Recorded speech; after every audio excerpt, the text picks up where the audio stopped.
Dream Team, it's your boy D Neal back with another reaction video, guys. Here we are with 5 animals from Australia versus 5 animals from South America. Who would win? This isn't a real question. This is not a real question. I know South America got some dangerous animals down there, but we talking about Australia.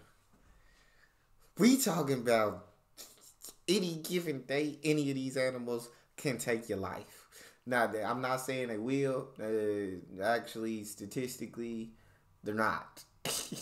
But they're capable. That's the point. They're capable. In Australia, they evolutionize. I know I'm using it wrong. They evolutionize at a much higher pace. At a much faster pace. The rest of the world's still trying to catch up, while Australia creating breeds that we ain't never seen or heard of before that could take out 50 humans but doesn't kill one, but is capable of taking out 50 in a day. Maybe an hour. I don't know. I don't know too much about South American animals. We finna find out.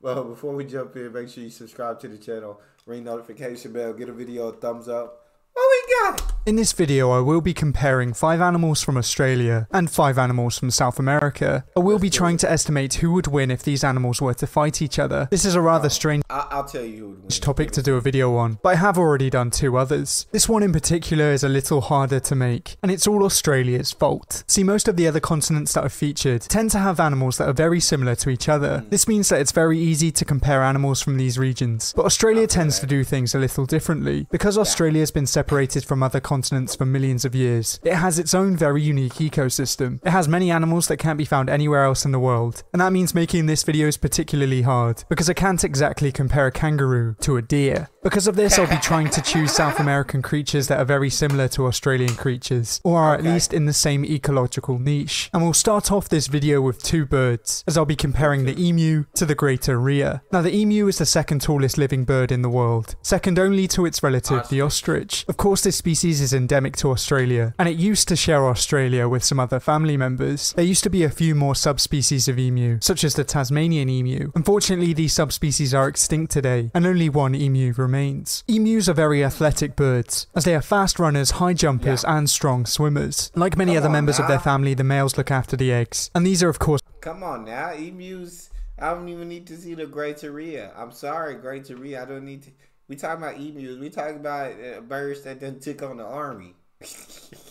Birds that took on machine gun fire. That's what we talking about right here.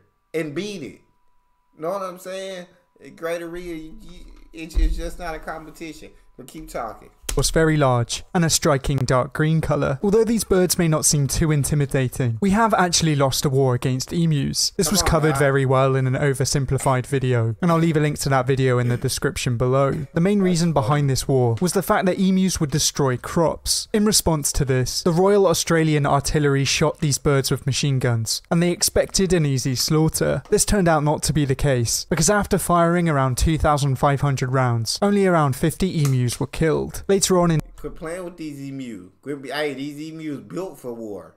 They built for war. They built for this life. In December of that year, the emu war was abandoned, and the emus were victorious. But the emu also has a South American relative in the greater rhea. The greater rhea is the largest bird in South America, and is typically found in open areas, such as grasslands, savannas, and wetlands. These birds are generally found in groups, although breeding males are solitary for part of the year. Like emus, they are known for being very fast, and this is very much needed to escape their natural predators. They are targets for cougars and jaguars, and of course their young are targeted by a vast array of predators. But if these 2 birds were to come to blows, who would come out victorious? Well, the emu is slightly larger and bulkier, with an average height of around 1.75 meters and a weight of around 35 kilograms. The rhea reaches a height of around 1.5 meters and is slightly lighter at 25 kilograms. Not only does the emu have a size advantage, but it is also much sturdier and more heavily built. If this wasn't enough, they've also won a war against us, so I think they could easily take on the rhea, and it's 1-0 to Australia. But our next— Come on now, I saw that coming. I saw that coming. They know the greater rhea had no chance. We talking about emus here. next two creatures are both the Tasmanian devil and the bush dog. Now, although this creature is named after the island state of Tasmania, it was once found on mainland Australia. In fact, it's been reintroduced onto the mainland in recent years and has a small breeding population there. Although these creatures are only the size of a small dog, they are the largest carnivorous marsupial in the world. Of course, this wasn't always the case, because the recently extinct thylacine once held this title. The Tasmanian devil is distantly related to the thylacine, but has much more closer relatives in the quolls. The Tasmanian devil isn't fussy when it comes to food, as it will feed on most mammals and birds that it can get its paws on. It can take anything up to the size of a small kangaroo, but they also don't turn their noses up at carrion. It's taking out it's small kangaroo? Yeah. Okay. To help them dispatch this prey, they have one of the strongest bites compared to their body size in the animal kingdom. This helps them to feed on very hard food items such as bones, and this is also another reason why they're not to be messed with. Unfortunately today, this predator is listed as endangered. This is due to a whole host of reasons, and unfortunately one of these is cancer. Devil facial tumor disease is spread among devils when they bite or fight each other. Once infected, they grow weaker, and many die within months. This is such a horrible way for an animal to die, but hopefully they'll be able to bounce back in the future. Although not related, South America also has its own devil-sized creature in the bush dogs. Now, bush dogs are very unique canines, as they don't look anything like their close relatives. Some of their closest living relatives are the maned wolves or African wild dogs, but the bush dogs are a lot smaller and more compact. The bush dog was first identified from fossils, and it was thought to be a long extinct species. Because these dogs are so elusive and canny, they can often go unseen if wanted, but eventually researchers found them and proved that they were not extinct after all. These dogs are often found near water sources and will often chase their prey into the water. They are surprisingly good swimmers, and their webbed feet may be part of the reason behind this. They can take down animals as large as capybara, but taking down an animal this size is definitely a group effort. But if the Tasmanian devil and the bush... I'm gonna go with Australia again. I'm gonna go with the Tasmanian devil on this one. Dog were to fight each other, who would come out victorious? Size wise, there really isn't that much in it, as they both have an average size of around 60 centimeters in length, but the Tasmanian devil is slightly heavier, with a weight of 7 kilograms compared to the bush dog's 6. Both of these animals tend to work in groups, but because the Tasmanian devil has such a strong bite, I would say that it would win this fight, and that makes it 2-0 to Australia. I'm telling you, hey, I know animals. I'm a big animal lover. I'm fascinated by animals. I know when one looks stronger than the other, when one has an obvious advantage. That's me, all-knowing animal guy. But our next two creatures are both the maned wolf and the dingo. Now, as I just covered, the maned wolf is a relative of the bush dog, but their body shapes couldn't be any more different. The maned wolf has extremely long legs, and these long legs help them to see above long grasses. They're most often found in semi-open areas, and although they'll feed on small creatures, they are very much omnivorous and show a liking for fruit, such as the wolf apple. The maned wolf is the world's tallest canine. But they lost. You're not winning, bro. You eating fruit. You think dingo's gonna settle for fruit? I ain't settling for no fruit. Maned wolf.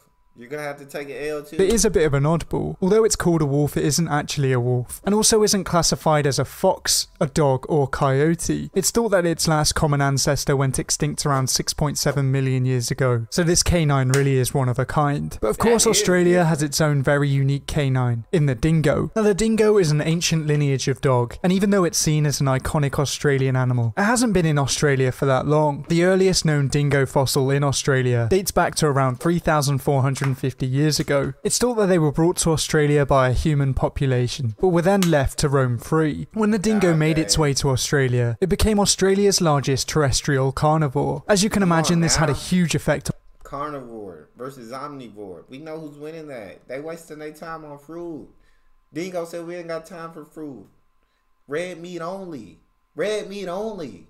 We killing everything on the ecosystem, as many of the native predators now had competition, and the dingo was able to wipe out large amounts of prey animals. It's thought that they could have played a part in the extinction of the thylacine, but this was also mainly due down to hunting by humans. In many parts of Australia, they are seen as pests, as they will target livestock, and the largest fence in the world was built to keep out dingoes. But if the dingo and the maned wolf were to fight, who would come out victorious? Well, of course, the maned wolf is taller, reaching a size of around 90 centimeters at the shoulder, compared to the dingo. dingo's 60. Despite this difference in height, the maned wolf is only slightly heavier, with an average weight of around 20 kilograms, compared to the dingo's 15. This is a very hard battle to judge, because even though the maned wolf is taller, the dingo is a lot stockier and more muscly. But because the maned wolf is so much taller and a little heavier, I'll give it to the maned wolf on this occasion, and that now makes it 2-1. We're not giving it to the maned wolf. I'm sorry, maned wolf. We're not giving it to you. It's 3-0. But our next two creatures are the Argentine black and white tegu and the parenti. Now, the black and white tegu is the largest of the tegu lizards and is known for being very adaptable. They'll eat almost anything they can fit in their mouths and are very fond of bird eggs. Of course, this lizard is also a very popular pet, and this is part of the reason why there is an invasive population in Florida today. Because these lizards are so large and stocky. I ain't never heard of this lizard before, man. I ain't never heard of this, but I ain't never been to Florida either. They're not the best climbers and live most of their lives on the ground. They are not the fastest of reptiles, but they have been observed catching prey as fast as armadillos. But Australia also has its own very impressive lizard in the parenti. This lizard is the largest monitor lizard native to Australia and is one of the largest living lizards on the planet. That parenti would win. I could tell by the build of it. The parenti with the speed. The speed alone that thing's gonna generate is too much. It's only rarely beaten by the Komodo dragon, Asian water monitor, and crocodile monitor, which are very impressive lizards in their own right. Like their larger relatives, the Komodo dragons, these lizards are thought to be mildly venomous. This venom isn't really very dangerous, but it can cause swelling, and it works as an anticoagulant. The parenti is one of the most athletic lizards in the world. Not only can they run very quickly, but they can also run for a very long time, which is rarely seen in reptiles. Despite being very efficient killers, these lizards tend to avoid human contact and often retreat before they're seen. But if these two giant lizards were to come together, who would come out victorious? Well, in the tegu world, males are a lot larger than females, but they average out at around 1.2 meters in length, compared to the parenti's 1.8. Tegus also have an average weight of around 8 kilograms, compared to the parenti's 15. For me, there's only one winner in this fight, because you're smaller, you're shorter, and you're slower?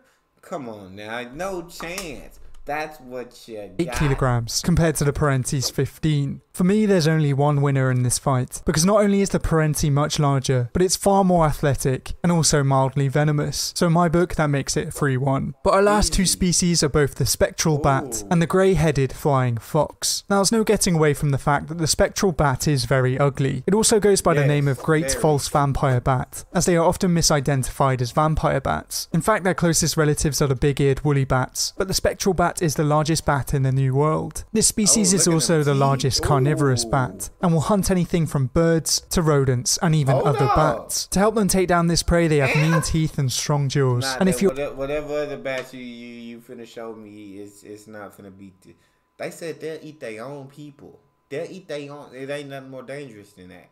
The other bat ain't got a chance. For a smaller creature, they're certainly not to be messed with. But over in Australia, there's a more friendly bat in the grey-headed flying fox. This bat is the largest bat in Australia and is endemic to the southeastern forested areas of Australia. Although it's named for its grey head, it does have a striking red-orange colour along its body. They can often be seen hanging upside down in forests or mangroves, and they can sometimes be found in groups in the thousands. These groups are known as camps, and when these camps decide to move, it really is a sight to behold. But if these two bats were to go head to head, who would come out as the winner? Well, the grey-headed... Come on, look at the pictures. Cause this a real question, bro. Grey-headed bat might be bigger, but look at the pictures. Which one of these look like a monster? Which one of these look like they ain't got nothing to lose? Which one of these you can tell only eat other animals? When you eat your own kind, I'm choosing you to win the fight. The flying fox is a lot larger, with a wingspan of 1 meter compared to the spectral bat's 80 centimeters, and a weight of 800 grams compared to the spectral bat's 160 grams. Because the spectral bat is a predatory species and also preys on other bats, you may think it would win this fight, but the grey-headed flying fox also has some nasty teeth of its own, and because of its size advantage, I'll give it the win, and overall it's 4-1 to Australia. Now, of course, these are just my opinions. I gotta see the teeth on that gray-headed flying fox. But nah, the spectral bat. You can let yours be known in the comments below. But thank you for watching. I hope you enjoyed. If you liked it, please leave a like and subscribe if you want to see more videos like these. But until next time, goodbye. But I did still end up with a 4-1 score as well. That's all we got. You guys got a favorite video suggestion? You can subscribe to Patreon, drop it in the comment section or in the description section. There's your premium request link. It's your boy Neal. Out.